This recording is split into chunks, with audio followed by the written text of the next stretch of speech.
red flags? They're not always loud. Sometimes they're soft, dismissed, justified. But here's the truth. What you ignore today becomes what breaks you tomorrow. So if you've ever thought, maybe I'm overreacting, you need to watch this. Welcome to Juvian Inc., where we talk about boundaries, healing, and building the kind of relationships that don't cost your peace. Today, we're diving into one of the most important relationship topics, red flags, the kind you overlook until it's too late. Because ignoring the warning signs won't make them disappear. It just delays the damage.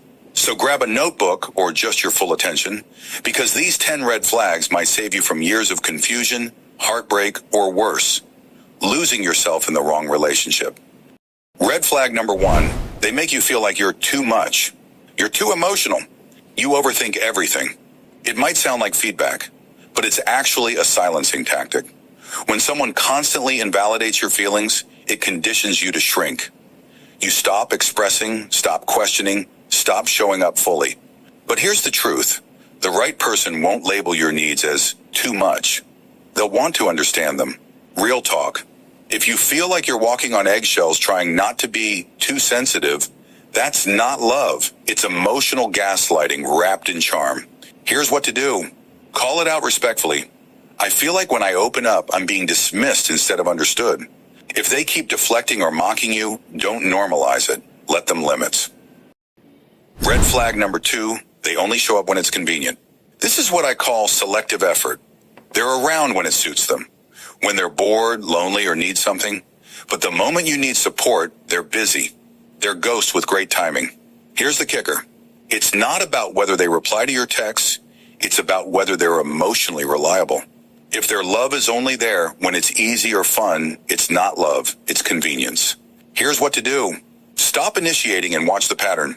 Ask yourself, if I stop trying today, would this relationship still exist? If the answer is no, you already know the truth. Red flag number 3, you're always the one apologizing. You're saying sorry for being hurt. You're saying sorry just to keep the peace.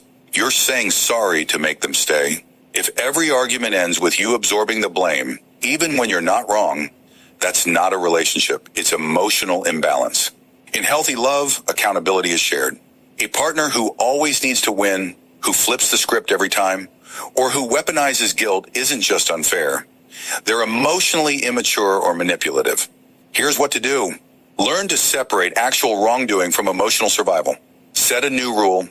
I won't apologize for having feelings, only for my actions. That's a boundary. That's a let them limits principle. Red flag number 4, you feel drained after every conversation. Love should energize you, not exhaust you.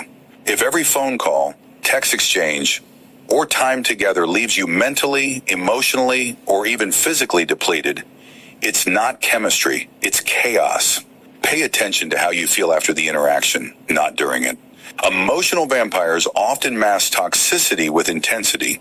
It might feel passionate, but passion without peace is poison. Here's what to do. Take a 3-day emotional fast from them. Notice your energy. If you feel lighter, more stable, and more like yourself, that's your answer. Boundaries aren't selfish. They're self-rescue. Red flag number 5, they guilt trip you for having boundaries. I guess you don't care anymore. So now you're too good for me? Wow, you've changed. The moment you set a boundary and they act like you betrayed them, that's not love being hurt. That's control being challenged. People who benefit from you having no boundaries will always see your limits as an attack. Here's what to do. Say it firmly, not fearfully. This boundary isn't about punishing you. It's about protecting me. If they still twist it, try to guilt you, or turn others against you, let them and let them go. Red flag number 6, you keep making excuses for their behavior. He's just stressed. She had a rough childhood. They didn't mean it like that. Compassion is beautiful. But when it becomes a full-time job of explaining away someone's consistent disrespect, you're not being loving, you're being used. Love doesn't mean becoming a spin doctor for someone's mistreatment. We excuse what we're afraid to confront and tolerate what we're afraid to lose. Here's what to do. Ask yourself, if your best friend told you the same story, would you tell them to stay? If your answer is no, what are you still doing there? Red flag number 7, you've lost pieces of yourself. This one's the quiet killer. You've given so much of yourself to keep the relationship going that you no longer recognize the person staring back in the mirror. Your hobbies, passions, peace, confidence, it's all faded. True love adds to you. It doesn't erase you. Here's what to do. Take time to reconnect with the version of you before the relationship. Journal who you were, what you loved, and what you stopped doing to make room for them. Then start doing one of those things again for you. Sometimes the biggest red flag is the silence in your own heart. The part of you that stopped dreaming, smiling, or feeling safe. Red flag number 8. They only show up when they need something. Ever notice how they suddenly text when they're lonely? Or how they become extra sweet when they need a favor? This is not connection, it's convenience. If their presence is always tied to their needs, not your value, you're not a partner, you're a resource.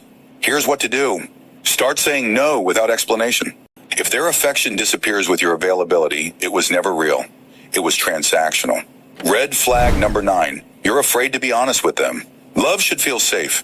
But if you find yourself walking on eggshells, afraid to speak your mind or express your needs, something's wrong.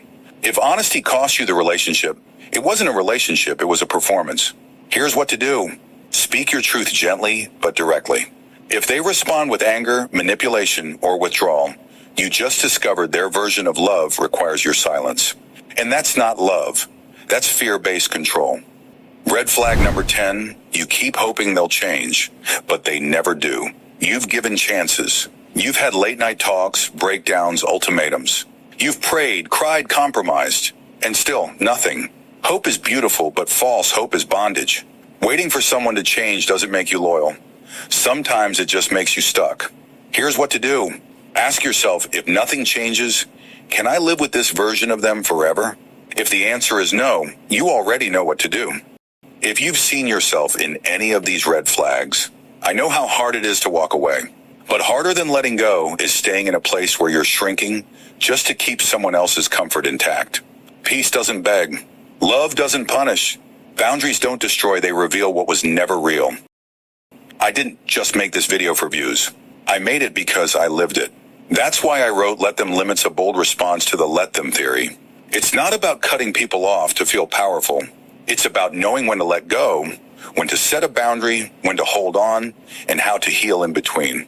In this book, you'll learn the limit scale, a clear framework to assess relationships, scripts for setting boundaries without guilt or drama, how to heal from relationships that broke you, how to rebuild self-worth after toxic love, and what real peace feels like when you finally choose yourself. If any part of you knows, I can't live like this anymore, then this book is for you. Get your copy of Let Them Limits now. The link is in my bio.